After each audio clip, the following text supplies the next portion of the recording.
దీన్ని ఏమంటారు, motor and పెసిల్ అంటాము, దంచుకునేది అంటాము, వెల్లుల్లి దంచుకునేది. అది ఎలా సెలెక్ట్ చేసుకోవాలంటే ఈ మనకి కింద బేసు చాలా గట్టిది అవసరం లేదు, బరువుది అవసరం లేదండి. ఇది బరువు ఉంటే సరిపోద్ది, కానీ ఇది అంత అవసరం లేదు.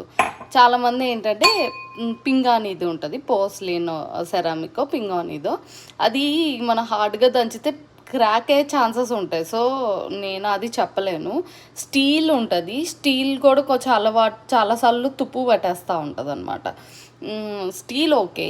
అండ్ ఇది కొద్దిగా వెడల్పు నోరు ఉన్నది తీసుకుంటే మనకి బాగుంటుంది.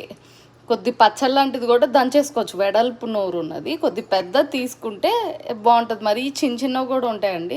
పెద్ద తెచ్చుకుంటే మళ్ళీ చిన్నది పెద్దది అన్న అవసరం లేదు. అన్నిటికీ ఒకటే. చిన్నదైనా 2 వెల్లుల్లిని దంచుకోవచ్చు, కొద్దిగా ఎక్కువ అమౌంట్ అయినా దంచుకోవచ్చు. ఇది అల్యూమినియం అనుకుంటా, సో తొందరగా తుప్పు పట్టదు, అందుకని నేను స్టీల్ తీసుకున్న, తుప్పు పట్టింది. అండ్ పింగాణీది అవంటే ఆ బరువు ఎక్కువ, పగిలిపోతాయి హార్డ్గా మనం ఏమైనా చేసినా.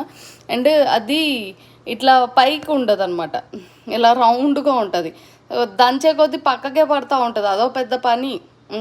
ఇది కొద్దిగా ఇలాగా మనకి పైకి ఇలా ఉంటుంది అనమాట. సో మనకి దంచినా తొందరగా బయటకు పడదు, ఇక్కడే ఉంటాయి, ఇక్కడి నుంచి పడడానికి ఛాన్సెస్ తక్కువ ఉంటాయి.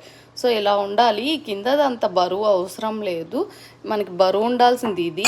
వెడల్పాటి నోరు ఉంటే కడుక్కోవడానికి కూడా ఈజీగా ఉంటుంది. నేనైతే అల్యూమినియం తీసుకున్న, తుప్పు పట్టకుండా. స్టీల్ కూడా మంచిదే, సో చూసుకోవాలి. స్టీలు అల్యూమినియంలు ఇవి కొద్ది బరువుగానే వస్తాయి, నాది బరువుగానే వచ్చింది.